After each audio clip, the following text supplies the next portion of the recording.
Y para esta ocasión, escuchemos con atención las palabras iniciales para este evento que nos dará el doctor Francisco Rodríguez Enríquez, quien es el jefe del Departamento de Computación. Démosle la bienvenida.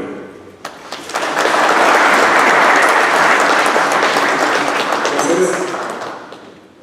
Doctor José Mustre de León, director general del CENTESTAB, distinguidísimos colegas que nos acompañan el día de hoy, estimados estudiantes, secretarias, auxiliares técnicos y colegas del Departamento de Computación, señoras y señores.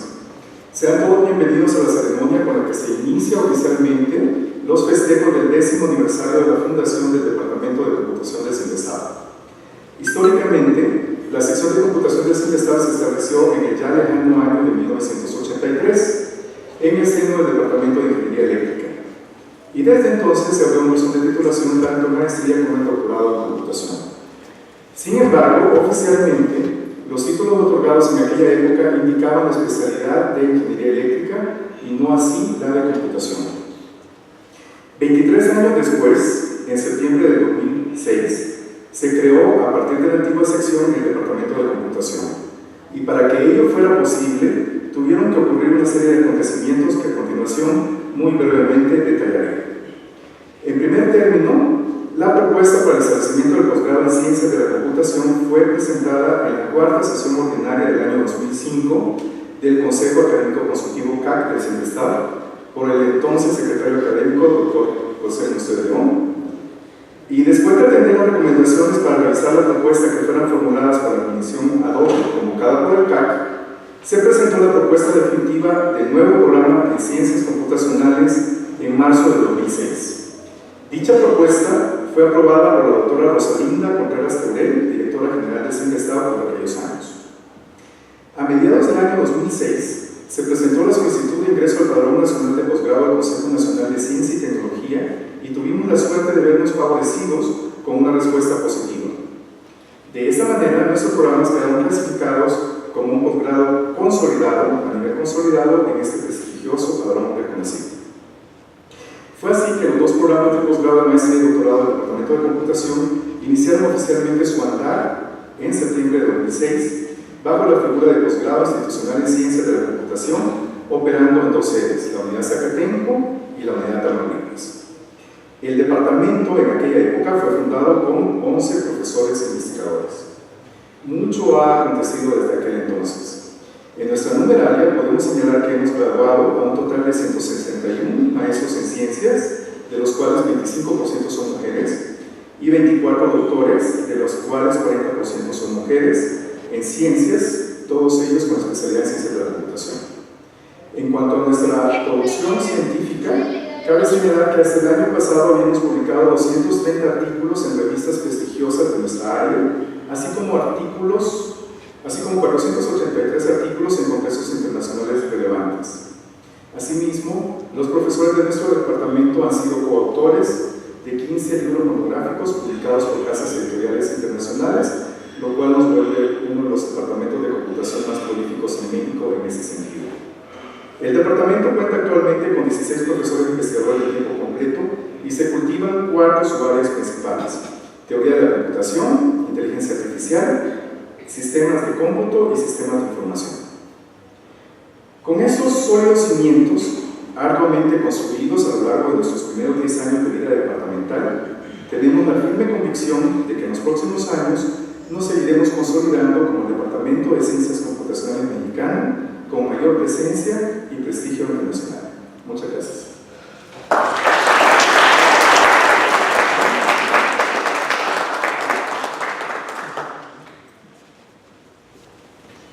A continuación, para hacer la presentación de esta sesión, invito al podio al director del Centro de Investigación y Estudios Avanzados, el doctor José Mustre de León.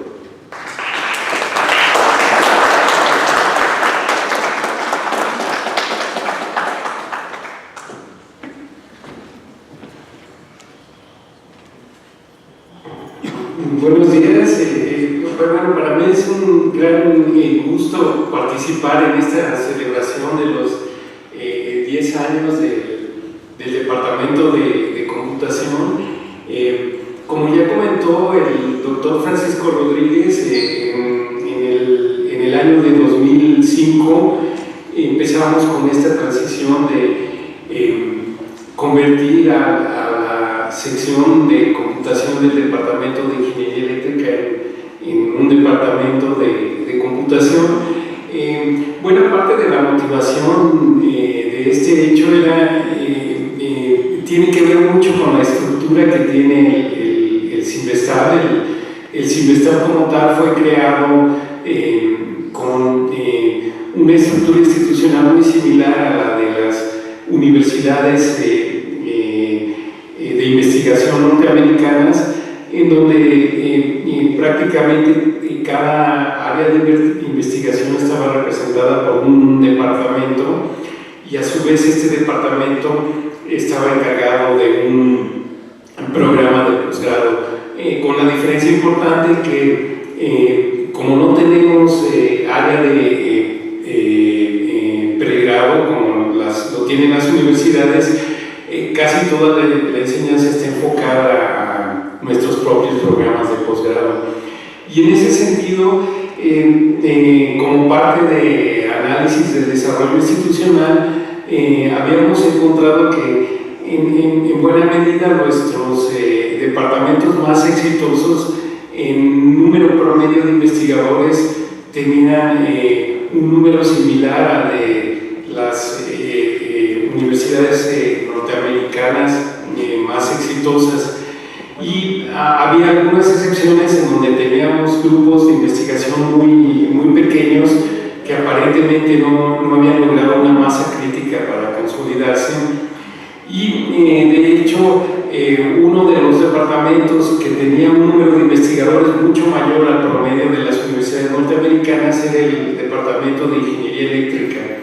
Y viendo cómo estaban organizados estos departamentos en universidades norteamericanas, vimos que en una buena parte de ellos la parte de ciencias de computación estaba establecida como un departamento separado del Departamento de Ingeniería Eléctrica. Entonces este fue el origen de pensar que podría ser una buena idea que nuestro grupo de computación se consolidara como un departamento. Creo que el trabajo de estos 10 años ha sido realmente exitoso. Una de las cosas importantes fue que cualquier transición que hacemos aquí en el CINVESTAB a veces requiere el consenso de muchos actores, y eso no fue tan fácil. De hecho, se dio la oportunidad ahí de que los investigadores que no desearan formar parte de este nuevo departamento se quedaran dentro del Departamento de Ingeniería Eléctrica, y los que sí desearan hacerlo formaran parte de este departamento. Yo creo que los éxitos académicos del departamento han sido tales que hacen aparecer esta como una decisión aceptada.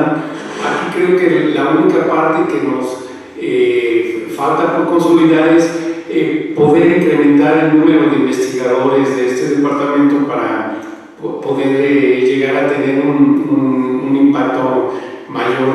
Ahí, de nueva cuenta, al comparar con otros departamentos exitosos, por ejemplo, dentro de Estados Unidos, vemos que el número de investigadores que tenemos todavía no es el que desearíamos a nivel institucional. Desgraciadamente, en los últimos años hemos enfrentado como país y yo diría como institución una posibilidad de crecimiento muy limitado, y creo que ese es uno de los retos que tenemos, de ver cómo cambiar esta situación. Y en cierta forma, por la misma razón, la contratación de nuevo personal se ha hecho muy crítica en cuanto a la calidad del nuevo personal que podemos recibir, porque seguramente va a ser muy difícil que podamos tener recambio en los próximos años. Entonces, la idea institucional es que cada investigador nuevo que incorporemos tenga la posibilidad de ser un líder en su campo de investigación y sean las personas que dirijan académicamente este departamento en unos 10 años. Y bueno, aquí también quisiera hacer mención de algunos investigadores que contribuyeron mucho a la consolidación del departamento y a la computación en México, aún sin estar presentes como parte del departamento. Creo que el doctor Harold McIntosh, el cual ya tuvo una homenaje por parte del departamento, fue alguien muy importante. También alguien, el doctor Adolfo Guzmán Arenas, es alguien que fue muy importante. Y no quisiera dejar de mencionar al doctor Adriano de Luca, que desgraciadamente falleció en el transcurso de estos 10 años, que yo creo que fue también una pieza muy importante para la consolidación del departamento. Pues yo creo que también el inicio de esta celebración de los 10 años del departamento con esta conferencia de Data Crowdsourcing, Is It For Real, del doctor Héctor García Molina, es muy importante. Estamos muy honrados de que pueda ser parte de nuestra celebración.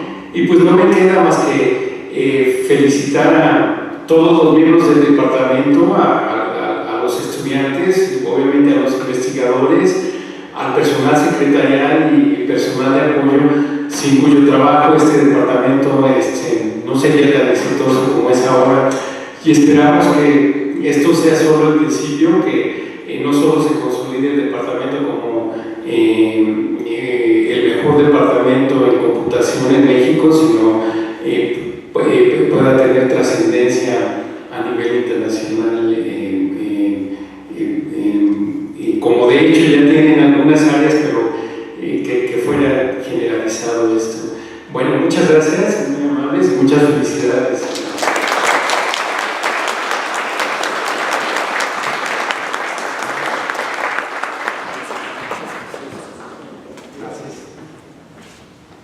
Ahora, si me lo permiten, ya que toda conferencia nos aporta no solamente contenido informacional, sino también inspiración, quisiera dar una breve semblanza, un pincelazo de lo que ha sido la trayectoria de nuestro ponente el día de hoy. Tan solo de 1997 a 2001, el profesor García Molina formó parte del Consejo Consultivo de Información Tecnológica de la Presidencia de Estados Unidos. De enero de 2001 a diciembre de 2014, fue jefe del Departamento de Ciencias Computacionales en la Universidad de Stanford, y a partir de octubre del 2001 es miembro de la Junta Directiva de Oracle Corporation. La principal área de investigación del profesor García Molina es bases de datos distribuidas. Además, el profesor García Molina es Fellow de la Association for Computing Machinery y de la American Academy of Arts and Sciences, además de ser miembro de la National Academy of Engineering. El profesor García Molina recibió en 2007 un doctorado honoris causa conferido por la Escuela Politécnica Federal de Zurich. Ahora le demos la bienvenida a nuestro conferencista magistral, el doctor Héctor García Molina, para que nos inspiremos un poco más. Gracias.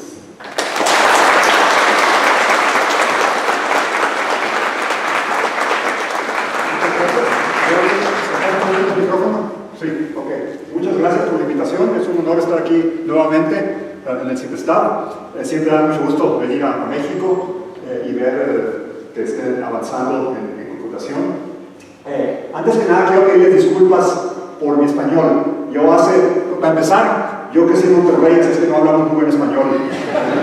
Para empezar, yo hasta recientemente supe que troca y lonche no son palabras en español.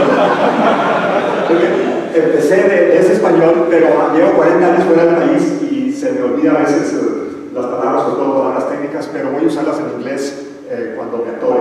Hoy en la mañana le estaba preguntando a Francisco que cómo se dice crowdsourcing en español, y me dijo, nada más di crowdsourcing. Es lo que voy a hacer. Y por favor quiero que me hagan preguntas, mientras prefiero no cubrir todo el material y tener más discusión a cubrir todo el material. Así es que con confianza voy a hacer pausas para que puedan preguntar. Ok, entonces comenzamos. Son alumnos y colegas que han trabajado en lo que voy a presentar. Y básicamente la tercera parte es una introducción al área y después voy a entrar más en detalle en darles uno de los ejemplos de la investigación que hacemos en nuestro grupo. Okay. Pues, ¿qué es crowdsourcing? Pues la palabra crowd, que es, la estuve buscando en el diccionario, es muchedumbre, es un grupo grande de gente, una bola de gente, se refiere a un grupo de trabajadores que quizá uno no conozca directamente, pero que nos van a ayudar a resolver ciertos problemas.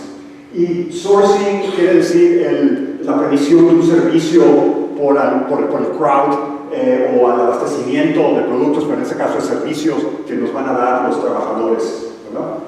Y en particular de lo que voy a hablar ahora es cómo tenemos un problema y lo podemos dividir en subproblemas, dárselo a personas del crowd que nos resuelvan los problemas y podemos unir los resultados para resolver el problema. Voy a usar en español la palabra, para sus problemas voy a usar la palabra pregunta, que es más específico, pero en el ejemplo que voy a usar después va a ser para hacer preguntas y respuestas, lo que va a estar viendo los trabajadores, y la tarea o el problema va a ser lo que estamos tratando de resolver. ¿Okay? Pues, la primera pregunta es, bueno, ¿por qué queremos, las computadoras son muy poderosas, ¿verdad? ¿Por qué estamos mandándole preguntas a seres humanos, ¿verdad? Que es la tesis de crowdsourcing? Bueno, pues la discusión de que quién es más poderoso, las personas o las computadoras o las máquinas, ha sido de mucho interés por muchos años. Si son fanáticos de las películas de ciencia ficción, como lo soy yo, van a ver varios ejemplos en la plática. ¿Quiénes han visto The Terminator? La película, casi todos, bueno, entonces sí, saben, ¿verdad? De la gran batalla entre las personas y las máquinas, pero sabemos que las personas ganaron, ¿verdad? A final de cuentas, tenemos ciertas habilidades todavía de este siglo que las máquinas o computadoras no tienen, sobre todo tareas que tienen que ver con procesamiento de imágenes o de lenguaje, identificar objetos en imágenes, traducir o opiniones, por ejemplo. Si estamos vendiendo ropa de mujer, por ejemplo, y queremos ver qué bolsa va bien con ciertos vestidos, una computadora va a tener mucho, no va a poder decirnos si esta bolsa va bien con este vestido. Tenemos que preguntarle a seres humanos que si esta es una buena combinación bolsa con ropa, por ejemplo. Entonces, ese tipo de tareas son las que o preguntas que le vamos a hacer a la gente para resolver el problema de, en este caso, las bolsas, de cuál es la bolsa adecuada para este vestido. ¿Okay? Les voy a dar una serie de ejemplos de crowdsourcing de diferentes tipos. Hay muchas diferencias entre estos, pero el primer ejemplo es muy viejo, de varios siglos en el lejano oeste, en Estados Unidos, que el sheriff tenía que pescar al bandido, al malo, y no lo podía hacer él solo. Entonces anunciaba a toda la gente públicamente que necesitaba ayuda. Entonces las preguntas o las tareas eran: ayúdenme a capturar a este individuo. Entonces es un ejemplo de crowdsourcing. El problema es más grande, lo anuncian y diferentes trabajadores están trabajando en el problema. Uno de ellos es el que captura al bandido y se resuelve el problema. Entonces es un ejemplo antiguo de crowdsourcing. Otro ejemplo también antiguo es cómo se hacían cálculos, por ejemplo, una tabla de logaritmos que estaban demasiado muchos cálculos, se distribuían a seres humanos que calculaban el logaritmo para un valor y lo reportaban y después se juntaba la información en un libro, ¿verdad? Ese es un ejemplo de lo que se llama un crowd privado, porque son trabajadores que están específicamente asignados a una serie de tareas que se les vamos a dar, a diferencia del crowd público, que es, por ejemplo, una compañía que tiene trabajadores. Yo les puedo mandar cualquier tarea que tengan, cualquier pregunta, y me la pueden resolver. Entonces, muchas compañías ahora en día tienen su grupo de empleados que están funcionando en esta forma de crowd. ¿Okay? Aquí está un ejemplo más reciente de crowdsourcing. Quizá lo hayan visto, pero no sepan qué es crowdsourcing en acción. Si ustedes van a cualquier buscador actual y buscan el nombre de alguna persona conocida, por ejemplo, John Hennessy es el rector de Stanford, de mi universidad, reciben los hits del buscador pero ven un cuadro acá que es un resumen sobre esa persona, ¿verdad? Ven las fotos de John Hennessy, una pequeña biografía, algunos hechos y aparecen en algunas películas. John no ha hecho películas, pero si es algún artista, películas, personas con las que interactúa, etc. ¿De dónde viene esa información? Pues no viene de una sola fuente de información. La recolecta Google, en este caso, de Google Images, esto viene de Wikipedia, algunas otras fotos también de Google Images, esta de alguna otra fuente, etc. El problema cuando uno pega información de diferentes fuentes es que a veces es difícil saber qué pedazos encajan y son de una persona. Por ejemplo, las fotos, es esta foto de John Hennessy, estas fotos son de John Hennessy, no. Este, por ejemplo, no es John Hennessy. Es difícil saber, ¿verdad? No sé por qué la computadora puso a esa persona ahí. Entonces, lo que hacen las compañías como Google, Facebook, Microsoft es, cuando tienen dudas sobre cómo encajar la información, van a su private crowd y le preguntan que les ayude a resolver las dudas. Por ejemplo, ¿es esta persona John Hennessy o son esta persona y esta persona es la mía? ¿Esta foto y esta foto es la misma persona o no? ¿O esta publicación es una publicación de John Hennessy o no la es? Entonces, ese es un ejemplo como se está usando día a día, todo el tiempo están resolviendo restaurantes, cuando uno hace comentarios sobre restaurantes o productos, estamos hablando del mismo producto, del mismo restaurante, van a preguntarle a seres humanos que les ayuden a resolver los problemas. Este es un ejemplo de crowdsourcing. ¿Okay? Otro ejemplo que usan mis alumnos es, y hay muchos ejemplos, nada más son algunos que se me ocurrieron, un sistema que se llama Wordy.com, que es un sistema para ayudarnos a escribir artículos o revisar artículos. Es un crowd de trabajadores que son escritores y editores, entonces les da uno una tarea, por ejemplo, escriban un artículo o revisen un artículo, se lo mandan a editores, me llega el resultado.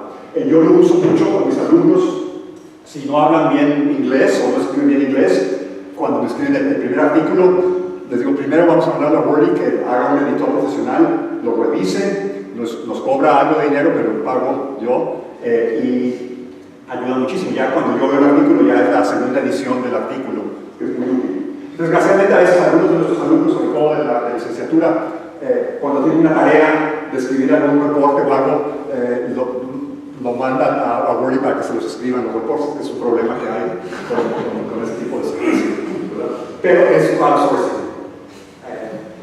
Otro ejemplo de crowdsourcing es lo que se llama crowdfunding, donde el resultado no es información, sino es dinero.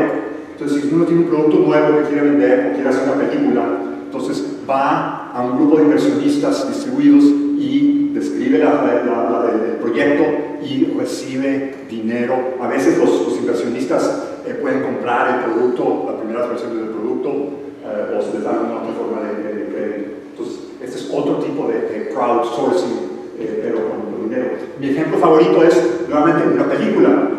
¿Cuántos aquí han visto esa película? Es una de mis películas favoritas, porque es tan mala que me da mucha risa. La tesis de esa película es que los nazis en 1945 huyeron al lado oscuro de la luna y tienen una base ahí, ya han estado ahí escondidos y por algún motivo deciden atacar a la Tierra. Estaba genial la película, pero esta película que patrocinada por crowdfunding. Obtuvieron dinero, vendieron la idea y obtuvieron fondos. Este es uno de mis ejemplos favoritos de crowdsourcing. Hay muchos otros ejemplos, por ejemplo, cuando hay un desastre natural en aquí, después del terremoto, había muchas fotografías de niños y niñas encontrados y, por otro lado, niños y niñas perdidos. Entonces había que hacer la correspondencia entre los perdidos y los encontrados. La computadora no lo puede hacer, entonces había muchos voluntarios que estaban ayudando a hacer esa correspondencia. Las compañías de buscadores constantemente están evaluando sus resultados que dan los buscadores, yendo a personas, seres humanos, preguntándoles: ¿estos resultados son correctos, son relevantes a lo que se está buscando o no? Están usando crowdsourcing todo el tiempo. Les voy a dar dos ejemplos.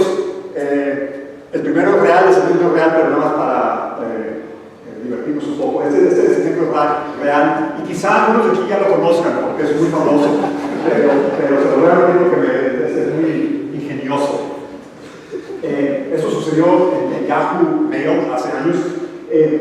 los spammers, sí conocen la palabra spammers, gente que manda correo electrónico para venderles algo para que me crezca más el cabello, etc. Necesitan tener muchas cuentas de email en Yahoo, en Microsoft, etc. para poder mandar el correo. Las compañías de email se defendieron pidiendo, porque no quieren que un robot, una computadora esté abriendo cuentas para spam. Entonces quieren certificar que es un ser humano el que está pidiendo una cuenta, abriendo una cuenta nueva en Yahoo Mail, por ejemplo. Entonces, cuando alguien va a pedir una cuenta nueva, le piden un CAPTCHA. Un CAPTCHA es un dibujo que tiene un número, una palabra distorsionada, y la persona tiene que responder y decir cuál es la palabra. Y es una tarea que los seres humanos podemos hacer, pero las computadoras, los robots no pueden hacer bien. Otro ejemplo entonces, si el CAPTCHA lo resuelve bien, entonces se le abre la cuenta. Entonces los spammers tienen un problema: ¿cómo vamos a obtener miles de cuentas si no tenemos la gente que va a hacer la traducción del CAPTCHA a la clave? Entonces se pusieron a trabajar junto con gente, a lo mejor eran las mismas gentes que tenían sitios de pornografía. Entonces, como el sistema que diseñaron fue un robot va a Yahoo Mail, por ejemplo, pide abrir una cuenta, el robot, recibe el CAPTCHA para resolver, no lo puede resolver, se lo manda al sitio pornográfico y allí hay una interfaz especial donde se le presenta a un usuario diciéndole: si nos resuelves ese CAPTCHA, te enseñamos algunas fotos peladas.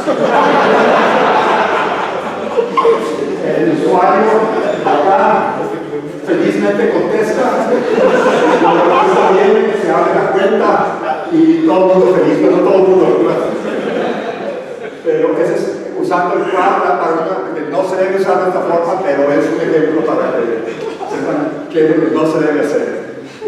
Y último ejemplo, este sí no es real, creo, no sé, ustedes me dicen. En la película The Matrix, ¿se acuerdan cuál era el tema? Todos los seres humanos estaban cautivos, pero lo estaban usando para generar energía, ¿verdad? No era información. Entonces estaban todos así, colgados en un pod y los usaban las computadoras para generar energía. Otro ejemplo de crowdsourcing, además que en vez de dinero o información, estaban los humanos generando energía. Que yo sepa, esto no es verdad, pero quizá ustedes sepan mejor. Ok. ¿Alguna pregunta, comentario? ¿Un ejemplo de crowdsourcing que quieran comentar? O no, quiero hacer una pausa. Okay. Voy a hablar un poquito más en general del área de crowdsourcing antes de entrar en más detalle de lo que hacemos nosotros. Esto es súper simplificado, pero una forma de ver todos los diferentes tipos de crowdsourcing de los que hablé y los que no hablé es esta clasificación. Hay trabajo por hacer, ¿verdad? Estoy hablando de seres humanos, pero las computadoras, algunas tareas, algunas preguntas las pueden resolver la computadora. Entonces, uno de los ejes de este espacio es quién está haciendo las subtareas o las preguntas, como les llamé. Hay un coordinador, conceptualmente al menos puede ser distribuido, pero hay un coordinador que está recibiendo la tarea principal y dividiéndola y mandándosela a los trabajadores y compilando los resultados y solucionando el problema. Ese coordinador puede ser un ser humano o puede ser una computadora. Entonces, por ejemplo, en el caso del sheriff y los bandidos, era un caso de el coordinador era el sheriff y los trabajadores eran seres humanos que iban a buscar al bandido. Entonces es un caso a la antigua, puros seres humanos. El punto 2 es computadora a computadora, es lo que llamamos sistemas distribuidos o cómputo distribuido, ¿verdad? Tenemos un arreglo de números que hay que sortear, la computadora decide dividirlo y se lo manda a diferentes computadoras, recibe los resultados, etc. Ese es el tradicional sistemas distribuidos, un área muy importante, hay mucho trabajo en esa área. Lo que voy a enfocar y voy a hablar ahora es el punto 3, que es la computadora haciendo la coordinación, pero en vez de mandársela a una otra computadora, se la va a mandar a seres humanos para que resuelvan las preguntas. Que ese es el crowdsourcing del que voy a hablar. Otro eje acá es el resultado del trabajo que se está haciendo. Puede ser información, puede ser dinero como crowdfunding, pueden ser documentos como en Wordy, donde están los resultados de un documento, un artículo que se escribió, que se revisó, o puede ser una serie de ejemplos para un algoritmo de inteligencia artificial de machine learning o data mining, ¿verdad? Esos algoritmos, si ustedes trabajan en esa área, saben que necesitan muchas veces tener una serie de ejemplos, ¿verdad? Una serie de fotografías, estos son los tiburones, estas son las ballenas, estos son los atunes, y con esos ejemplos la computadora aprende a identificar cuáles son las características de cada foto para poder a futuro clasificar los objetos automáticamente, pero la base es una serie de ejemplos y muchas veces se pueden tener esos ejemplos del training set usando seres humanos de crowdsourcing. Por ejemplo, una colega mía, Faith Lee en Stanford, ha creado una base de datos de fotografías muy grande que se llama, ImageNet, creo que se llama, que la usan muchos de los investigadores de Machine Learning, donde se ven una serie de fotografías que están clasificadas usando seres humanos en crowdsourcing. Entonces es otro ejemplo de resultado. Es muy parecido a esa información, ¿verdad? Pero no se pareja nada más para poder comentar que ese es un uso muy común de generar ejemplos para un algoritmo de inteligencia artificial que puede después hacer los cómputos de forma automática. ¿Okay?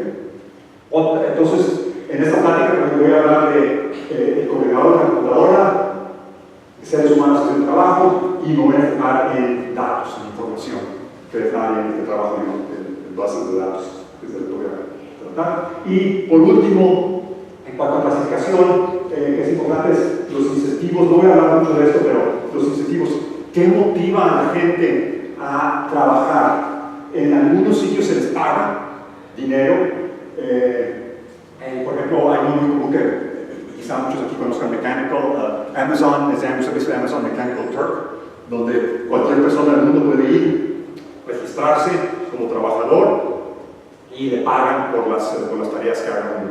Y hay mucha gente que ese es su trabajo, porque es muy útil. Puede estar una persona en su casa cuidando a los hijos y estar trabajando cuando tiene tiempo libre y recibiendo dinero. Así que es muy popular ese modelo. También hay motivos filantrópicos. Por ejemplo, hay un censo que se hace de aves todos los años en la época de Navidad en todo el mundo, donde son voluntarios, lo hacen por motivos altruísticos. Todo el mundo sale y reporta cuántos pájaros y qué tipo de aves hay en su área, se colecta esa información y hacen ese censo anual de aves en el mundo. Entonces, ahí el motivo es ayudar a hacer el censo. También hay diversión, ¿verdad? Que el sitio Corner que les mencioné es un ejemplo, pero hay muchos otros de sistemas que han diseñado para que la gente cree que está jugando un juego y en realidad está haciendo algún trabajo. El más famoso de estos es uno que diseñó Luis Von Ahn en CMU, que se llamaba ESP. Era un juego que jugaban, pero el resultado era que estaban clasificando fotografías. Era parte del juego, los usuarios no sabían que estaban haciendo algo útil, pero era un juego que estaban jugando. Ese es otro motivo. Y por último hay organizaciones que no está visible. Por ejemplo, cuando ustedes van a un buscador y hacen búsquedas, los buscadores están acumulando todas las búsquedas y aprenden de esa información. Ustedes son un crowd, no se les está pagando, no saben que se está usando esa información. O bueno, ustedes sí saben, pero la gente en general no sabe. Entonces, esa es otra forma de que se motive a los trabajadores para que tengan otro servicio. Y la otra dimensión es el tamaño de la tarea. Por ejemplo, en Mechanical Turk se especializan en tareas pequeñas, ¿verdad? Toman un minuto en hacerlas y les pagan 50 centavos, 25 centavos de dólar por tarea. Hay sitios como Wordy, por ejemplo, donde las tareas son más grandes, escribir todo un reporte, traducir un artículo. Entonces, el diseño de los sistemas es un poco diferente dependiendo de qué tan pequeñas son las tareas. Yo me voy a enfocar más en este tipo de tareas pequeñas y con algún pago de dinero, pero cada pregunta se va a costarnos algo de dinero. ¿Ok? Mis últimas dos transparencias de generales es, como el título de la plática es for real, ¿está haciendo la gente crowdsourcing o no? La respuesta es obviamente que sí, si no, no estaría aquí dando esta plática. Se usa en la práctica y qué problemas interesantes de investigación hay. La primera pregunta es, ¿hay mucho interés? Esto es ya, en hace unos años debe haber más compañías, startups realmente que están dando servicios en este campo general de crowdsourcing. Les mencioné Mechanical Turk, es una plataforma donde ellos proveen trabajadores que quieren trabajar. Hay compañías de consultoría donde le ayudan a uno a diseñar su trabajo. Hay otras como Crowdflower que proveen trabajadores un poco más confiables que los trabajadores que da Mechanical Turk. Hay compañías de crowdfunding, de diseño de arte, por el crowd, etc. Si uno tiene un logotipo o algo que quiere diseñar, puede ir a la compañía y se lo diseña a alguien por un poco de dinero, muy barato. Entonces, mucho interés en compañías, es un área bastante activa y también es un área de mucho interés académico. Hay muchas universidades, departamentos que están estudiando problemas relacionados. Los problemas son muy variados. Yo voy a enfocarme en procesamiento de datos, como les dije, pero hay problemas de inteligencia artificial, como generar ejemplos, hay problemas de interfase con humanos, cómo debemos tratar con seres humanos para presentarles las tareas y recolectar la información. Hay problemas de confiabilidad, cómo podemos hacer que los trabajadores nos den información correcta, qué tipo de chequeos tenemos que hacer, qué hacemos si un trabajador lo tenemos que correr porque no está dando respuestas correctas. En fin, hay muchísimos problemas muy interesantes en el área que están, y también esto no está actualizado. Debe haber más universidades estudiando en el área. Entonces ahora sí voy a hacer otra pausa porque esto ya termina la vista general al área, y lo que voy a hacer es darles uno, quizá dos o tres, dependiendo del tiempo, dependiendo de cuántas preguntas me hagan, ejemplos de investigación que estamos haciendo nosotros en esta área. ¿Alguna pregunta? ¿Cuál podría decirse que es la cantidad de dinero que está invertida en esto? Por ejemplo, cuando alguien habla de Big Data, dice que ahorita hay billones de dólares. Sí, no. La verdad es que nunca le creo esos números cuando todas las startups, si los oye el pitch que dan, todas son un mercado de billones de dólares. Así es que no, yo nunca creo esos números, ni sé dónde los sacan, así es que mejor ni digo. Entonces, podemos decir, ¿qué tan inusual está esta tecnología? ¿Qué tanto ha permeado en la ciencia de la computación? Pues a mí se hace que bastante, ¿verdad? Como decía, todas las compañías con las que trabajo yo, Facebook, Google, Yahoo, Microsoft, todas tienen interés en esta área y tienen algún grupo de gente trabajando en eso. Principalmente para checar los resultados de los servidores, de los buscadores, para mejorar la información que están presentando de restaurantes, de hoteles, etcétera, de los cuadros de personas, todos lo están usando con crowdsourcing. Sí es bastante popular. Sí, por favor. Doctor, ¿qué consejo le puede dar usted a estudiantes e investigadores que quieren dar el paso para crear una empresa? ¿Una empresa cualquiera? Una empresa que tiene que ver con tecnologías de información. ¿Que tiene que ver? Con tecnologías de información. Ajá, bueno, pues ese sería un tema, podemos cambiar de tema. Les podría platicar mucho de eso. Bueno, pero así, básicamente, ¿qué les puedo dar de consejo? Pues el mejor consejo es encuentren el cliente primero, porque hay yo he visto muchos de mis alumnos y colegas que primero tienen una idea muy interesante y le ponen mucho esfuerzo a desarrollarla sin saber bien quién se las va a comprar y quién las va a usar. Las compañías que he visto más exitosas son cuando tienen a un cliente particular que trabaja con ellos cuando están desarrollando su software y les ayuda a guiar el producto, para que ya tengan al menos un cliente. Ahora, eso es más difícil en el caso de compañías que dan servicio al público en general, pero en esas puede uno empezar más pequeño y hacer unas pruebas piloto para ver qué reacción tiene el público en general para usar. Porque en el caso de Google, donde tengo experiencia yo, no tenía clientes, fue un proyecto de investigación y lo hicieron por diversión, porque era interesante, y después resultó ser un buen producto. Ese es otro consejo que si ustedes son investigadores, yo les aconsejaría trabajen en algo que les interese, que les apasione, que sea interesante, que tenga una buena tecnología, y si sale de una compañía, pues bueno. Sí. Otra cosa que el doctor decía que un ejemplo de crowdsourcing que tenemos aquí en México es nuestro Consejo Nacional de Ciencia y Tecnología, porque nos mandan a evaluar todas las propuestas de todos los Perfecto. organismos. Perfecto, la evaluación de artículos para conferencias, se usa mucho, sí. Mandan los artículos a evaluadores, ¿verdad? Y se recolectan las respuestas, y es otro ejemplo perfecto de crowdsourcing. Y esa iniciativa de denuncia normalmente de derechos humanos o de situaciones políticas y que piden firmas para apoyar una causa, sí, podría considerarse. Puede considerarse. Y ahí el producto es interesante porque no es ninguno de los que mencionamos. Exactamente, es una petición, ¿verdad? Una petición con 100,000 votos, ¿verdad? Para que vuelvan a hacer el voto de Brexit. Una petición de varios 100,000 de personas que querían votar otra vez porque no les gustó el resultado. Sí, es crowdsourcing. El tema es muy general, ¿verdad? Pero por eso es tan interesante, creo yo. Sí, doctor, gracias. De estos datos que se recopilan a través de crowdsourcing, ¿hay algunos que estén disponibles o algún ejemplo que hay en el área de investigación, por ejemplo, donde la gente que nos dedicamos a las publicaciones, a todo esto, que hay algún ejemplo de aplicaciones de crowdsourcing precisamente para los papers, para este tipo de cosas, o de alguna otra área que haya datos disponibles para que uno pueda hacer experimentos? Para hacer experimentos. Ok, pues ¿sabes? Una de las cosas que más me gusta de trabajar en esta área es que es sumamente fácil para uno generar sus propios datos. Sí hay datos que puedes obtener, pero nosotros lo que hacemos, porque es tan fácil ir a un crowd y tienes que pagar un poco de dinero, y a veces te dan servicio gratis las compañías y vas y hablas con ellos.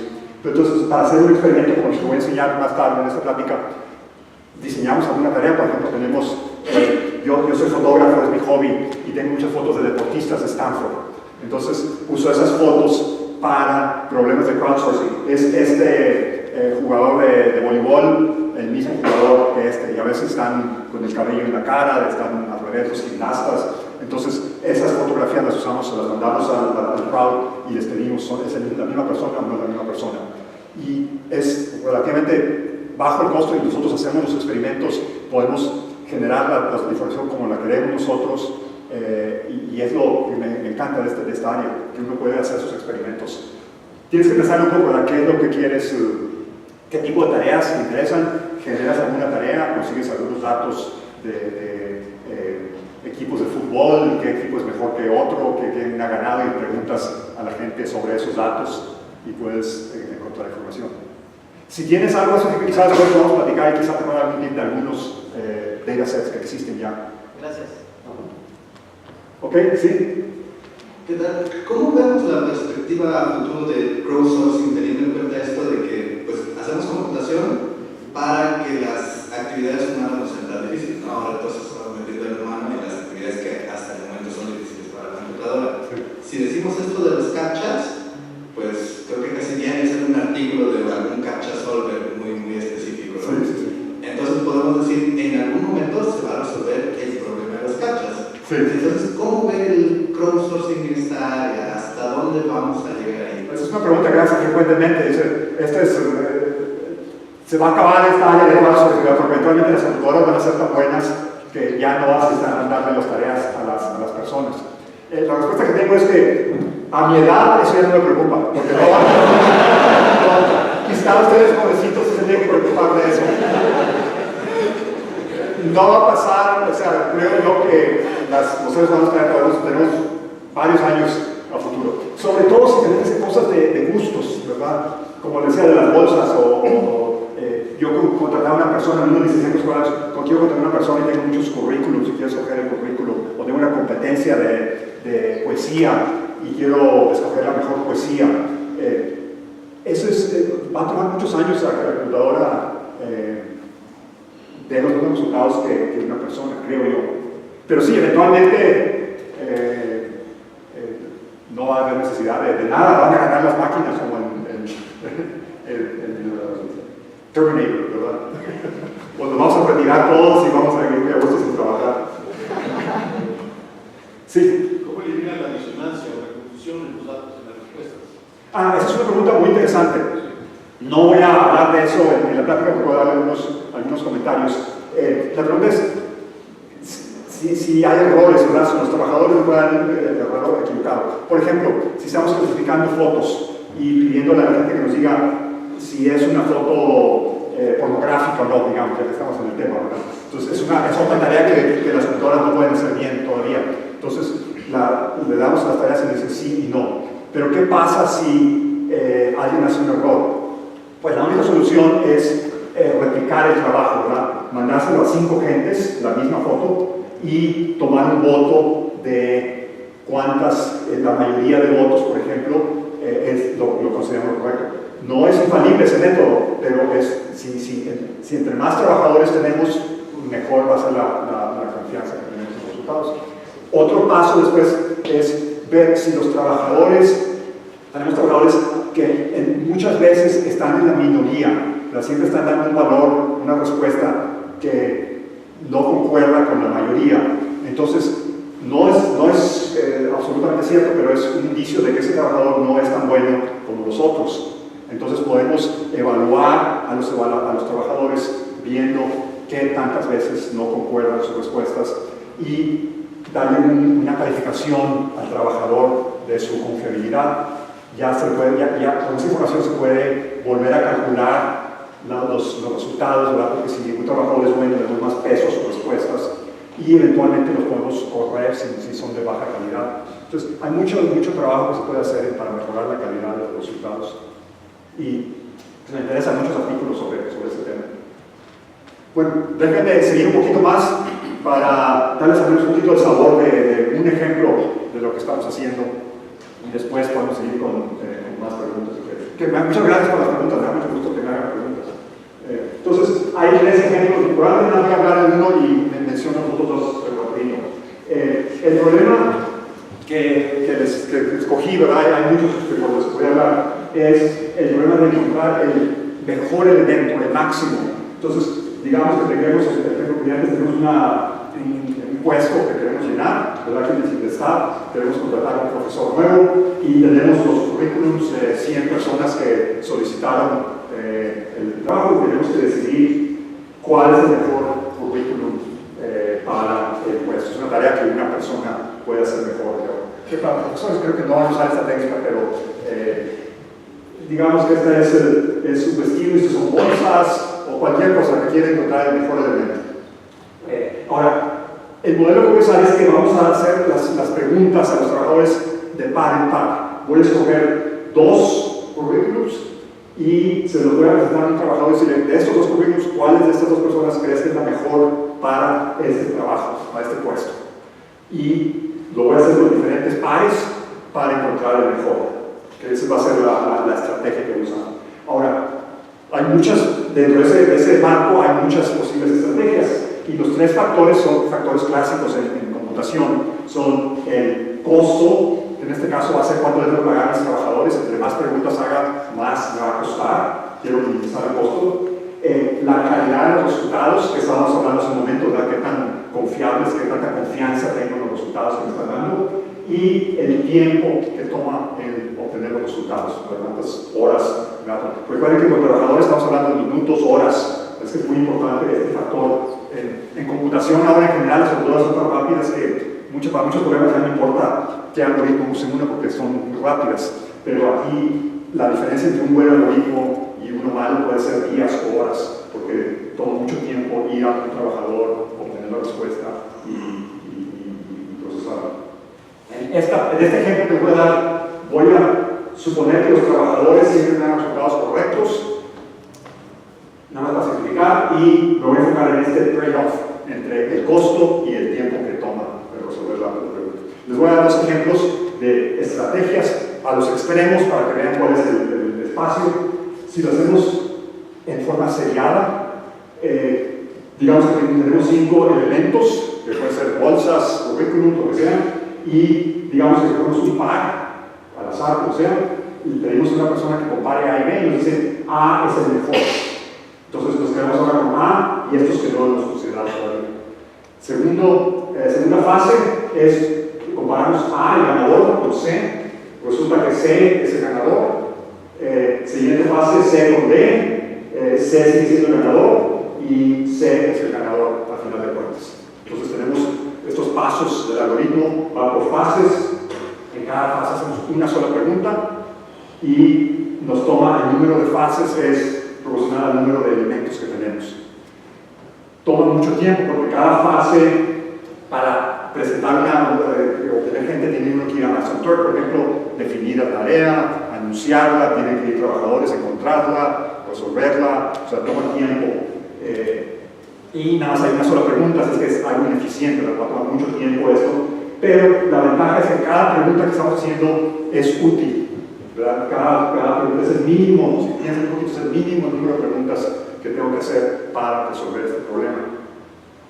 En el otro extremo podemos hacer el paralelo totalmente. Puedo decir, bueno, tenemos 5 elementos, voy a hacer todas las que son como 10 posibles preguntas, todas al mismo tiempo, las pongo en un paquete a Amazon Turk, las anuncio, hay estas 10 comparaciones que hay que hacer, los trabajadores las hacen más o menos en paralelo, porque depende de cuántos trabajadores hay, si hay más de 10 que están interesados en ese trabajo, entonces todas se van a hacer al mismo tiempo, pero si hay 5 trabajadores disponibles, entonces va a tomar un poquito más de tiempo.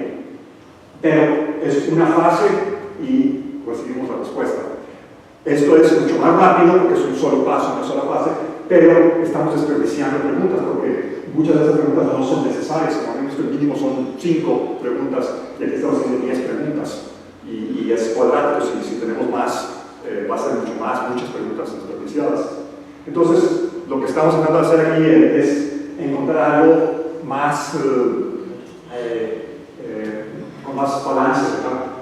La serial toma mucho tiempo, pero es muy bajo en costo. La paralela es muy costosa, pero es más rápido que vamos a hacer. ¿Qué otras soluciones hay aquí que podemos explorar? Eso es lo que estamos estudiando. En particular, voy a suponer que tenemos un presupuesto y decir, bueno, yo máximo quiero gastar tantas preguntas, es el dinero que tengo, cada pregunta me va a costar, y yo quiero encontrar la estrategia que minimice el tiempo que va a tomar. Hay muchas formas de formular el problema, esta es la que vamos a escoger ahora. Entonces, tenemos B es el presupuesto, tenemos un número de elementos C, nos dan una función que nos describe en cada fase cuánto tiempo va a tomar de recibir las respuestas para esa fase. Q es el número de preguntas que estamos haciendo en la fase y nos da el resultado. Generalmente es de la forma una constante, que es el setup time de la tarea, y es proporcional al número de preguntas que tengamos. Ahora, esto es una estimación del tiempo y la vamos a usar solamente para calcular nuestra estrategia. No la usamos para hacer el procesamiento. O sea, la implicación es de que si estamos equivocados, no vamos a recibir la respuesta incorrecta. Nada más vamos a escoger la estrategia que no es la más eficiente. Entonces es importante esa diferencia. Nada más puede ser aproximada esa función. Vamos a suponer que los trabajadores no nos dan errores. Y muchas veces los sistemas así se han diseñado. Tenemos una capa inferior que les damos una pregunta y esa layer se encarga de hacer las preguntas varias veces y filtrarnos las respuestas incorrectas y darnos las respuestas correctas. Vamos a tener fases y eso es importante. Las dos preguntas que son las que voy a decir un poquito más es, primero vamos a dividir el presupuesto total que nos dan en cuántas fases queremos y cuánto dinero vamos a gastar por fase, y después dentro de una fase escogemos el número de preguntas. ¿Qué preguntas vamos a hacer? Por ejemplo, aquí tenemos un ejemplo, tenemos un presupuesto de 30 y hay 12 elementos. Entonces, una solución a la izquierda de la raya roja es decidimos de antemano que vamos a gastar primero 15 preguntas, 10 y una pregunta. Voy a describir un algoritmo que va a darnos eso como resultado. Ya que tenemos eso, entonces la segunda parte es el selector de preguntas. Va a decir, bueno, en la primera fase estas son las 15 preguntas que vamos a hacer. Cada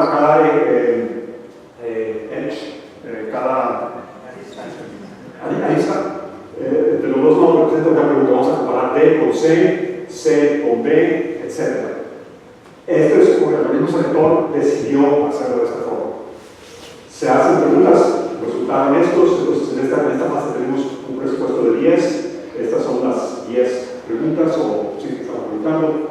En la última fase tenemos un presupuesto de 1. Entonces estamos viendo aquí en acción el algoritmo que define el presupuesto, cómo se va a gastar, y el algoritmo selector. Al lado derecho tenemos otro ejemplo de cómo se hizo la división 661 y tenemos otro algoritmo selector que está decidiendo qué preguntas se van a hacer. Ahora, lo interesante es a la derecha, es un caso especial porque noten que aquí cada uno de estos es un gráfico completo. Click en español, se dice, todos los nodos están conectados y tiene dos propiedades. Este es el, me voy a enfocar en esto que son los torneos. Y tienen propiedades interesantes. Si tenemos dos torneos aquí, cada torneo nos va a dar un solo ganador, ¿verdad? Porque nada más hay un máximo y un mejor, y vamos a tener un elemento. Entonces, el número de torneos es igual al número de elementos al principio de la siguiente fase. Aquí tenemos 6 torneos, una pregunta cada uno, y tenemos 6 elementos. Otra propiedad interesante es que no hay memoria. Estos 6 elementos, cada uno tiene la misma probabilidad de ser el ganador que cualquier otro. Es independiente. Vamos a analizar, podemos dividir el análisis de las partes muy limpiamente cuando el algoritmo selector de preguntas es un click, genera torneos. ¿Okay? Entonces, por el momento, vamos a diseñar, escoger cómo escoger cómo dividir el presupuesto. Si vamos a usar el torneos para dividir las preguntas. ¿Ok? Sí. El ejemplo de acá no son torneos. No son torneos, exactamente. Una pregunta, por ejemplo, aquí nada más está haciendo 2 preguntas con este elemento. Y este tiene 1, 2, 3, 4, o sea que es el número de 4. Para hacer torneo, cada nodo tendría que tener conexión a todos los demás para hacer un torneo completo. ¿Okay? Entonces, esto no es un torneo. Y voy a volver a este ejemplo en un momento. Pero vamos a enfocarnos en los torneos. Y ahora la pregunta entonces, ¿qué presupuesto es mejor? En este caso tenemos un presupuesto que, pues no sé cuánto, no lo puse aquí el lector, podemos sumar cuántas preguntas hay aquí. Estos son todos torneos. Esta es otra forma que dispuse del presupuesto de forma diferente, estoy gastando más inicialmente, solamente 2 fases. ¿Cuál es el mejor? ¿Cómo voy a decidir de antemano? Dado que quiero hacer torneos, ¿cómo voy a gastar mi dinero en fases? Y no los voy a aburrir con los detalles, pero nada les voy a presumir de que tenemos, lo interesante es un algoritmo que hace esa distribución del presupuesto en forma óptima, dado de que usamos torneos. ¿Okay? Usa programación dinámica, tengo un par de transparencias aquí, lo voy a saltar de cómo funciona el algoritmo. Básicamente hace una tabla de los valores óptimos para diferentes presupuestos y diferentes números de elementos y va llenando la tabla. Voy a saltarme esto porque ya no tenemos mucho tiempo, pero toma la verdad, tenemos un algoritmo que nos da el mejor resultado. Pero lo más interesante, creo yo, es que este mismo algoritmo nos garantiza el mejor tiempo en worst case, en el peor de los casos, independientemente de qué selección de algoritmos tengamos. O sea, aunque si quitamos la restricción de que sean torneos solamente, cualquier forma que ustedes, este algoritmo va a dar una mejor distribución del presupuesto que cualquier otro algoritmo de distribución del presupuesto bajo cualquier algoritmo selector. Y ese es en el worst case. En promedio no tenemos no lo hemos demostrado, pero tenemos experimentos que demuestran que es bastante bueno, mejor que todos los otros en experimentos que hemos hecho, pero no tenemos una demostración. ¿Y por qué es eso? Bueno, volvamos al ejemplo que teníamos antes, ¿verdad? Que estos no son torneos y este es torneo. Pueden ver que si ustedes representan una estrategia que no tiene torneos, para cada fase yo puedo convertirla en una fase que tiene torneos y que es más eficiente que la que ustedes dieron. O sea, cualquier estrategia que no use torneos la puedo convertir a algo más eficiente en cada torneos en el worst case. Por ejemplo, aquí veo que en esta fase, en el peor de los casos van a quedar 6 elementos. A veces no, a veces salen menos, pero en el peor de los casos quedan 6 elementos porque en cada una de estas va a quedar A y C, porque no se va a resolver no tengo ninguna comparación entre A y C, entonces no sé cuál es el mejor, tengo que pasar esos dos a la siguiente fase. Entonces, vean, A y C, E y G y K son 6. Si voy a tener 6, mejor me va si lo hago de esta forma. Y los comparo así, y me ahorro, tengo menos preguntas y tengo los mismos 6 resultados acá y los 6 resultantes acá. Entonces, en el peor de los casos, puedo yo convertir cualquier estrategia de selección de preguntas a una cruce de torneos. Entonces, nuestro algoritmo es el mejor en este análisis demostrado. ¿Okay? Ahora, lo que hace uno generalmente es hay que demostrarla en la práctica. Les doy un ejemplo nada más. Hablamos hace un momento de los tipos de experimentos que hacemos. Por eso me gusta trabajar en crowdsourcing, porque es relativamente fácil hacer experimentos y obtiene una gráfica como esta, la tenemos un montón en diferentes artículos. Esta presenta aquí el número de elementos que llamé C, lo variando de cuántas bolsas estamos comparando, o cuántos CDs, o cuántas fotografías. Este es el resultado, cuánto tiempo tomó, y este es un experimento real, dándose a los trabajadores y tomando el tiempo que tomó. Tenemos un presupuesto de 4.000 preguntas, y en esta gráfica particular estamos usando solamente torneos para la selección, y comparamos nuestro algoritmo para seleccionar el presupuesto, para dividir el presupuesto, comparado con otras estrategias que no se las expliqué porque no tengo tiempo, pero lo importante es que nuestra estrategia tiene tiempo, es más rápida que las otras. Pero lo importante es ver que esto es un experimento real y que es relativamente fácil hacer estos experimentos debido a la naturaleza de crowdsourcing. ¿Ok? Voy a tomar una pausa aquí porque esto termina el ejemplo de un problema de información, cómo procesar una serie de elementos para encontrar el mejor. Igual que hay infinidad de problemas que la gente está tratando de resolver con los seres humanos. Pueden hacer filtrado, seleccionar objetos, sortear, clustering, entity resolution, el problema que les mencionaba antes de ver qué fotos corresponden a la misma persona, por ejemplo, etcétera, etcétera. Si quieren, después les puedo platicar más de estos problemas, pero hay infinidad de problemas interesantes y todo esto ya se ha estudiado en ciencias computacionales. Además, le estamos agregando la nueva dimensión que en vez de usar computadoras usamos seres humanos, y los seres humanos son imperfectos, toman mucho tiempo, y el tiempo que toman no es el tiempo de una función arbitraria, como la función L, ¿verdad? Entonces son algunos cambios al mismo problema y tiene una serie de nuevos problemas para estudiar. Sí, por favor. Perdón, no sé, un ejemplo, bueno, casi trivial de esto último, podría ser que de un conjunto de números yo encuentre el número menor, es decir, no sé, tengo varios números y la pregunta sería comparar uno con otro y decir este es menor que el... Sí, ese es el match, sí, ese es un ejemplo, sí. Es más, algunos de los ejemplos que hacemos para evaluar nuestros algoritmos, hay un juego al menos en Estados Unidos donde tiene un vaso de vidrio lleno de dulcecitos y hay que adivinar cuántos dulces hay, ¿verdad? Entonces hacemos el equivalente en la computadora, hacemos un diagrama con muchos puntos y tienen que estimar cuántos puntos hay y es encontrar el mínimo o el máximo número de puntos o de dulces en el vaso. Y en este caso, perdón, preguntas diferentes, en cierto sentido puede ser la misma pregunta, por ejemplo, ¿cuál es el número menor entre estos dos? ¿O eso es considerado la misma pregunta en distintos... Es una buena pregunta. Yo estaba haciendo nuestro ejemplo es presentarle dos casos, ¿verdad? Que están dos conjuntos, ¿cuál es el menor de los dos? Pero podría uno presentarle uno y decirle cuántos elementos tiene, ¿verdad? Esa sería otra diferente forma de pregunta.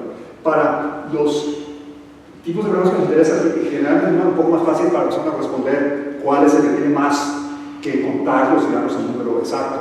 Entonces, por eso nos gusta esa de pares. Pero podría ser tres, podemos enseñar con tres fotos o tres o cinco. De estos cinco, ¿cuál es el máximo? Entonces, eso hablé hace poco de la interfase, ¿verdad? Entonces, es cambiar la interfase, es decir, bueno, cómo vamos a interactuar con los seres humanos, y eso afecta los algoritmos y los resultados. Otra área más de investigación. Sí. En el problema de ordenamiento de datos, por ejemplo, de sorting. Sí. ¿Habría posibilidad de detección de errores? En el caso de que algún trabajador cometiera un error y cambiara dos números de manera equivocada, después al ensamblar, podría haber errores. Exactamente. Entonces, por ejemplo, el problema general sería visualizar una serie de nodos, 100 nodos, con flechas entre dos, donde una flecha quiere decir que una persona opina que este es el número mayor y este es el número menor. Pero hay contradicciones, ¿no? Vamos a tener dos objetos que dos personas tienen la flecha en esa dirección y una persona en esa dirección. Dos personas dijeron que este es el más grande y una persona dijo lo opuesto. O puede haber un ciclo, ¿verdad? Tres objetos que una persona dijo que este es el mayor que este, mayor que este, mayor que este, pero alguien dijo que este es el mayor que este. Entonces, como si tenemos esa información que hemos colectado del crowd, ¿cuál es nuestro mejor guess? ¿Cómo se guess? Adivinanza del orden de los objetos que tenemos. ¿Cuál es la que tiene más confianza al ser el orden correcto? Es un programa muy interesante. Sí. Aunque sean áreas duras, se auxilian de psicólogos y sociólogos. Aunque sean áreas duras como matemáticas, o sea, se auxilian de psicólogos o sociólogos. Ajá. No entendí la pregunta, sí. Si hablamos con psicólogos para... Sí. Nosotros en nuestro grupo no, pero es área importante, ¿verdad? Cómo presentar las preguntas para que no te haya prejuicios. Es un área importante cuando hacen la gente encuestas y se ha estudiado por muchos años cómo presentar las preguntas. Pero eso es un área que no hemos estudiado, pero es muy importante también. Doctor, ¿el algoritmo está para que lo usemos todos? ¿O no está libre? Sí, el algoritmo está escrito, ahorita les voy a dar las referencias, hay un artículo que escribe el algoritmo para nuestro problema, para particionar el presupuesto y para seleccionar, sí, todo es público. Gracias. Es que les voy a dar unas citas de artículos, y si no, después de la plática se los doy con gusto. Sí, por favor, me encantan preguntas. Sí, por ejemplo, en torneos deportivos, muchas veces quedamos frustrados de que no ganó el mejor equipo de fútbol, por ejemplo, sino el que tuvo más suerte. Exactamente. En este caso no se considera la posibilidad de que no te interese saber quién es el mejor, sino solamente uno de los mejores. Como que haya una cierta ambigüedad, digamos, que no el mejor de todos, sino uno de los mejores de los más el algoritmo. Exactamente. Por si no llevan bien, el primer comentario es que el problema que describí yo es el mismo problema que tienen en los deportes, ¿verdad? Donde quieren encontrar el mejor, tienen 10 equipos en la liga de fútbol, soccer mexicana y quieren encontrar el mejor. Cada juego es equivalente a una pregunta, ¿verdad? Se le pregunta, en este caso el crowd son los equipos y sabemos cuál es el ganador. Y puede haber conflictos, ¿verdad? Porque juegan dos veces y una vez gana uno y otra vez gana otro, entonces puede haber errores. Entonces es el mismo problema y se pueden usar en un tipo de...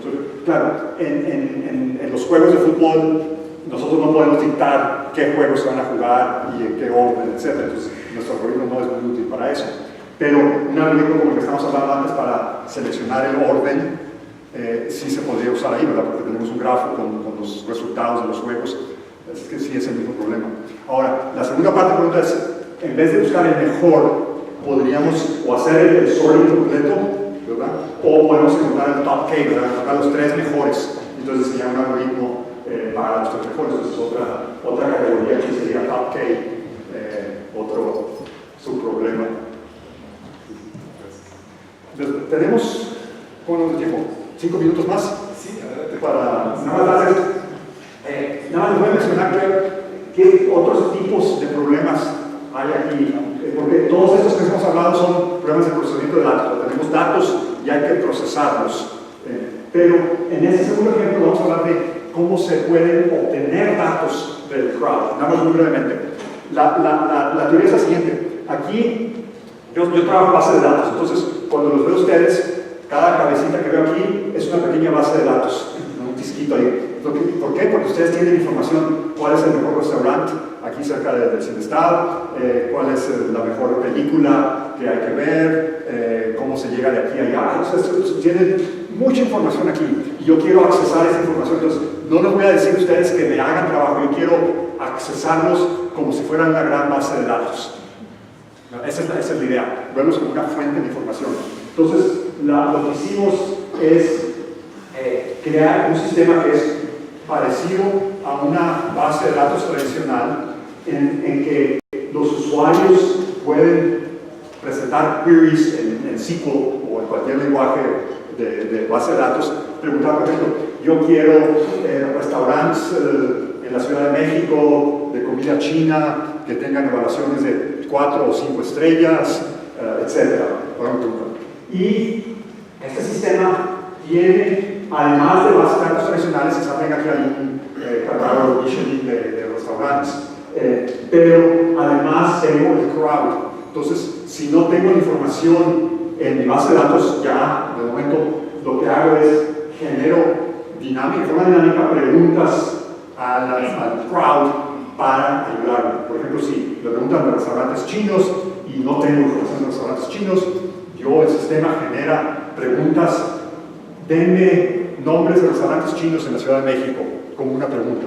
Entonces, junto una lista de restaurantes chinos. Después voy y le pregunto a gente, dame la evaluación de este restaurante chino, dame la evaluación de este otro restaurante chino, junto toda la información y contesto tu pregunta. Obviamente va a tomar tiempo, ¿verdad? No es para preguntas que necesites respuesta inmediata, pero es muy útil porque estoy generando información de la gente. Entonces, eso es todo lo que voy a hacer en este día, nada más para plantar la semilla de que no nada más es procesamiento, sino que es coleccionar, obtener información de la gente. El otro ejemplo que les voy a dar es de búsqueda. Muchas veces queremos hacer búsquedas y los buscadores no son suficientemente poderosos para contestar las preguntas. Por ejemplo, yo tenía un cable de USB que se me rompió para conectar mi cámara a la computadora y quería comprar otro, pero yo no sabía exactamente qué tipo de cable era. Sabía que era USB, pero hay USB 1, 2 y 3. Hay hembra y macho. Hay micro USB, mini USB y regular y no sé qué otro más. Hay con plateado y dorados, en fin. Entonces, yo lo que queríamos a la motivación es un buscador donde yo pueda tomar con mi teléfono una foto al cable. Y mi pregunta es, ¿dónde puedo comprar un cable como este? En Google o en Bing, etc., no pueden encontrar este tipo de preguntas. Pero el buscador que diseñamos usa a la gente para resolver ese tipo de preguntas. ¿Cómo lo hace? Preguntando a la gente. Por ejemplo, en el caso del cable, lo que hace primero es ir a preguntar a la gente dónde hay información sobre para contestar esta pregunta. Entonces, el trabajador ve la pregunta en español y ve la foto y dice, estos cables los venden en Amazon. Entonces, nos da la fuente. La primera parte es encontrar dónde se obtiene esa información. Ya que sabemos en qué sitios, vamos a más trabajadores y decimos, bueno, para esta pregunta, ¿qué búsqueda harías tú en Amazon para encontrar estos cables? Entonces el trabajador dice, pues busca USB 3, micro to regular, male, female, etc. Entonces juntamos las preguntas que hay que hacer. Fase 3, hacemos unas preguntas y encontramos respuestas, páginas de cables. Fase 4, les preguntamos a la gente, ¿esta respuesta, este producto satisface esta búsqueda del usuario? ¿Sí o no? Entonces estamos usando a la gente para todo el proceso de búsqueda, de cómo formular la pregunta, cómo encontrar los datos, dónde encontrarlos, etc. Obviamente también no es para un usuario que tiene prisa y no es para un experto, porque si ustedes entienden de los cables, pues ustedes ya saben qué es lo que hay que... Pero eso es para una persona que está ocupada, que no tiene tiempo para pasarse un día investigando las diferentes de cables y que quiere que le ayude los trabajadores. Entonces es otro sistema de DataSet para un super buscador con inteligencia humana que diseñamos. Entonces, el resto y voy directamente a mi conclusión. Espero haberos convencido de que crowdsourcing es un área interesante, que hay muchos problemas interesantes como investigadores, problemas científicos, y que también hay muchas oportunidades comerciales si les interesa el aspecto comercial. Y pues esa es la plática. Muchas gracias por su atención, y si tenemos tiempo puedo tratar de contestar algunas preguntas más. Gracias.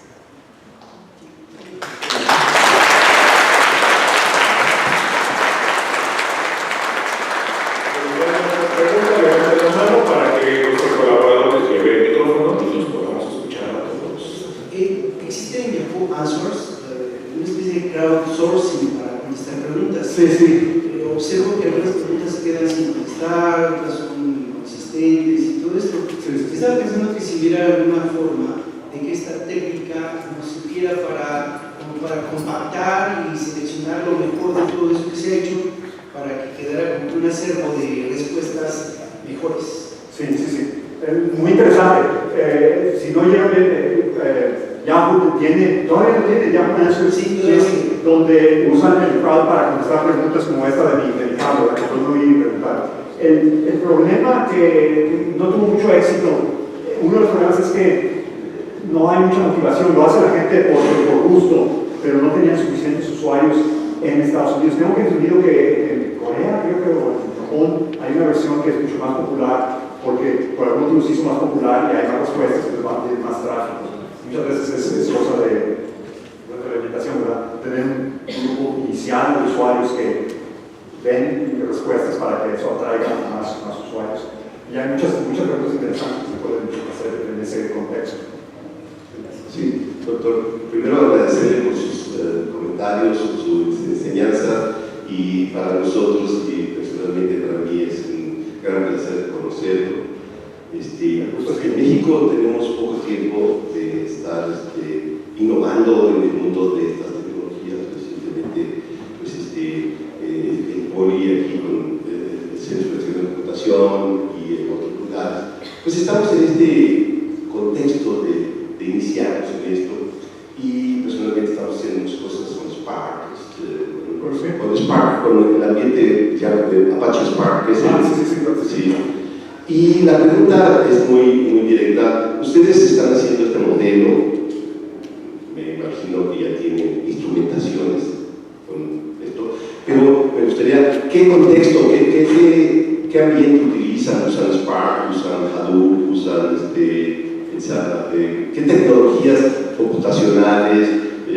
Porque nosotros estamos en México, bueno, usted es mexicano, pero hace usted que está por acá, pues no hemos avanzado mucho desde que usted, yo creo que se fue. Estamos apenas en la primera etapa en el descubrimiento de las técnicas de Spark, de Parallel Data Analytic Stack y todos estos instrumentos para llevarlos a cabo. Entonces, ¿qué herramientas utilizan ustedes para este contexto en Stanford? Pues muchas, todas.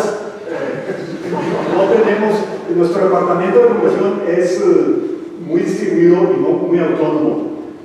Cada grupo de investigación tiene sus propias computadoras y hacen las decisiones de qué software usar. Y muchas veces aún dentro de un grupo, yo a mis alumnos digo, pues ustedes programen lo que quieran, ¿verdad? A mí no si es Ruby on Rails o es Java o es eso, a mí no me importa, quiero que lo hagan rápido. Y hay mucho software que es gratuito, que puede usar uno. Así es que usamos lo que sea útil para la tarea. Así es que no tengo así una recomendación específica.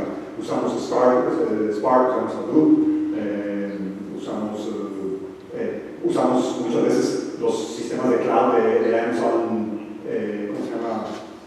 Los servicios de cómputo de Amazon, Google o Azure de Microsoft nos dan tiempo en sus servidores. Muchas veces la computación la hacemos en forma remota. También es otro modelo muy común, porque eso sí cuesta, ¿verdad? Tiene que pagar, pero a veces las compañías nos dan descuentos, nos dan tiempo gratuito en sus clouds, no cloud, pero en la nube. Pero es una época ideal para ser ingeniero en sistemas computacionales o científico en computación, porque las computadoras son bastante baratas. Muchos de mis alumnos estos experimentos los hacen en su laptop, porque para nuestro trabajo la carga del coordinador no es tan alta, no necesitamos supercomputadoras, o podemos tener una sola computadora. Entonces, el hardware es bastante barato, hay infinidad de software muy útil que pueden usar, que es gratuito, hay infinidad de servicios que puede usar uno como mecánico autor, así que es un momento ideal para hacer estudios de computación, creo yo.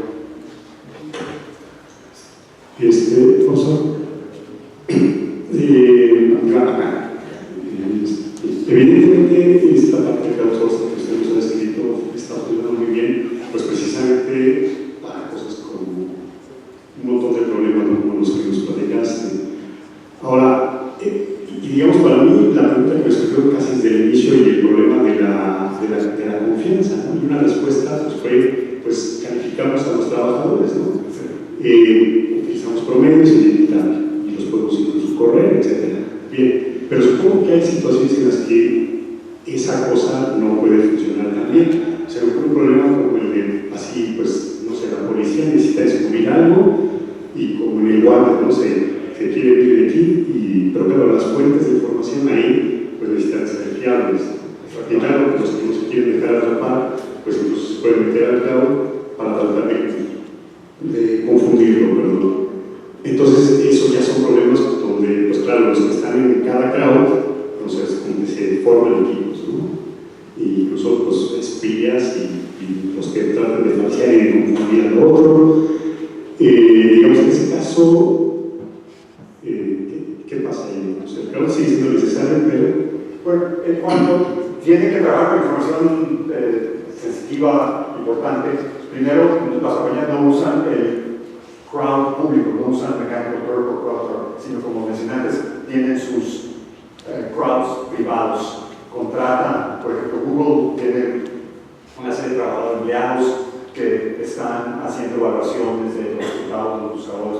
Entonces, son empleados que pueden entrenar, entonces la calidad de las respuestas es mucho mejor cuando uno tiene ese tipo de control sobre los trabajadores. Aún en el crowd público uno puede, hay unos sistemas,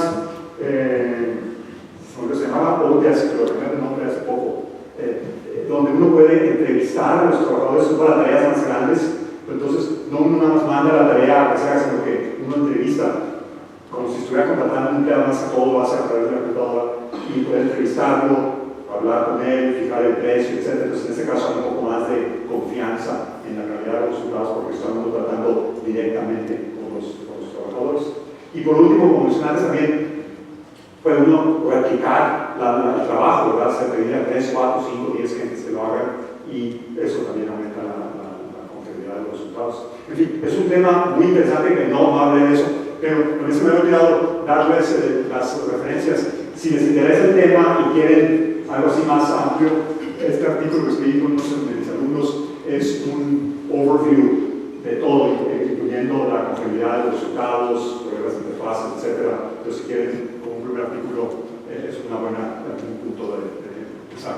Y esos son 3 artículos, este es para la parte técnica y estos son los otros 2 temas que nos toqué rápidamente, si les interesan esos. Sí. ¿Cuál considera usted que es el futuro de servicios como Google? Pues Google, pero Google está haciendo de todo, estamos hablando de automóviles autónomos, perdón. Al servicio buscador. El buscador.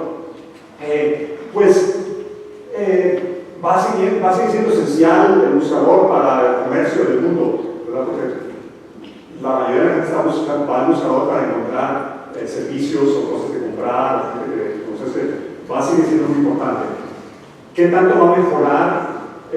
Pues el progreso está siendo menor cada vez porque ya son súper sofisticados los buscadores, pero todavía hay camino para mejorarlos, ¿verdad?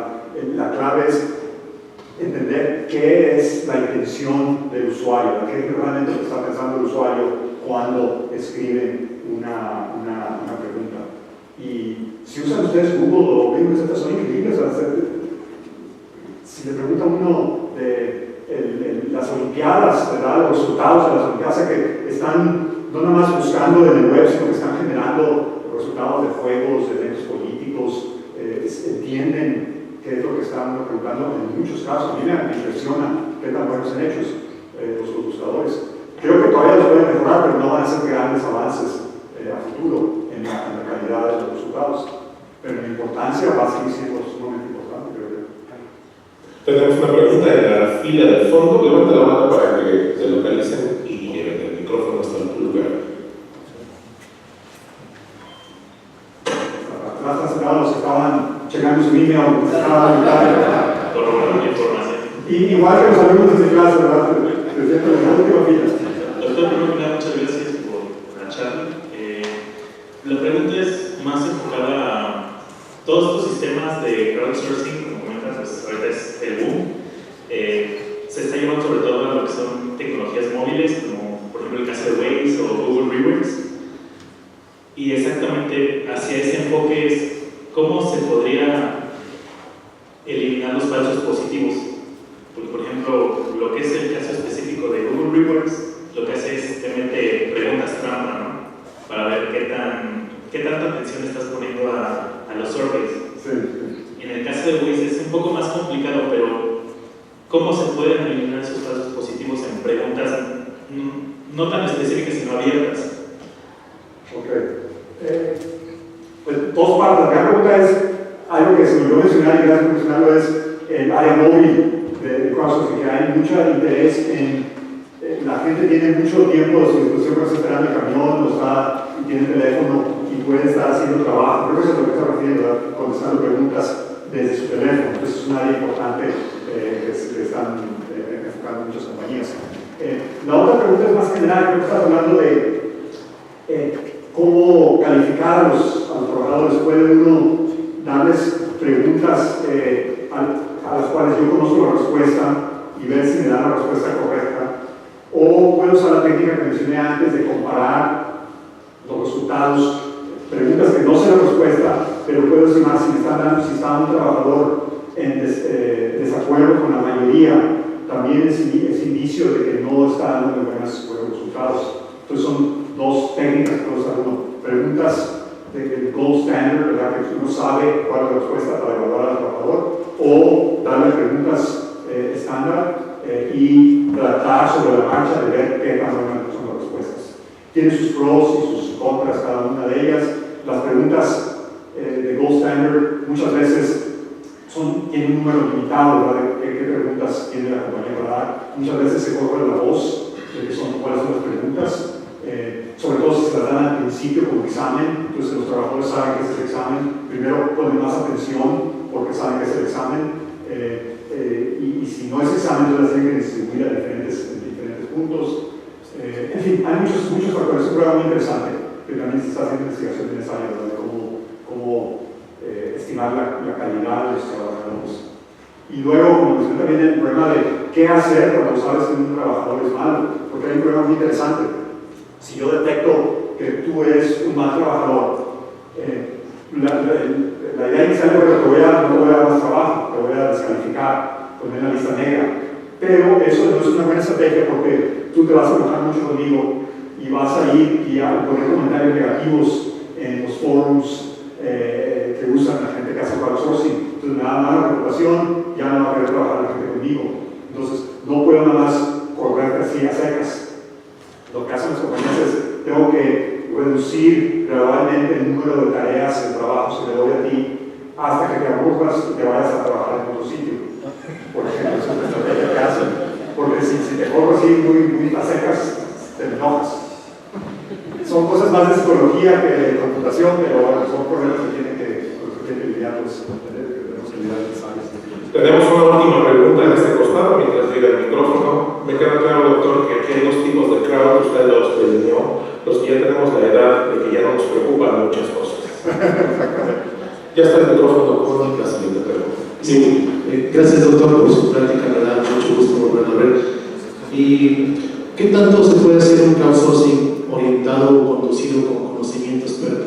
No sé, se me ocurre esta plataforma de Stack Overflow, donde un desarrollador plantea una pregunta técnica, me dice, tengo este problema, y hay una comunidad de expertos que van resolviendo el problema.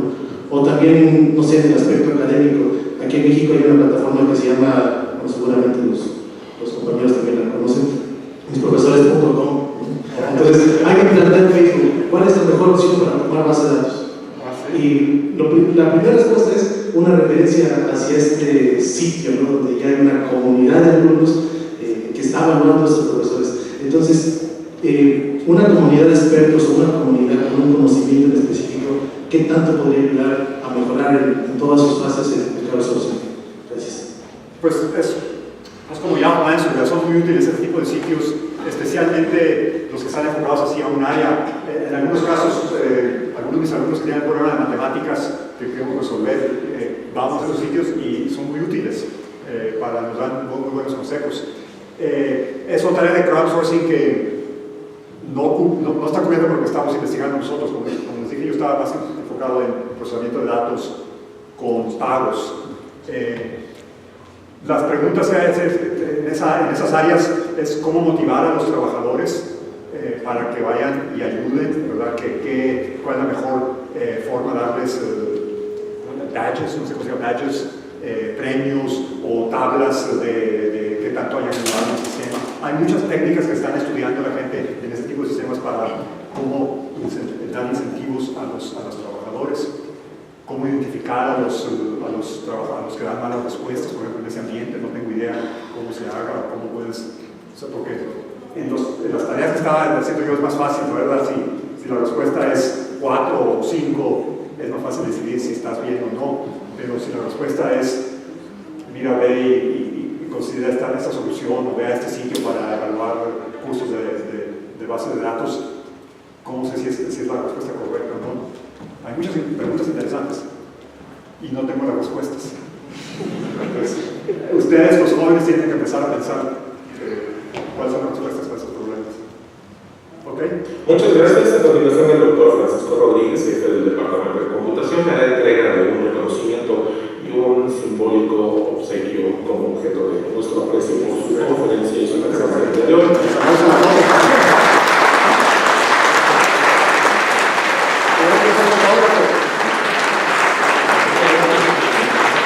Muchas gracias. Gracias por la presentación. Y les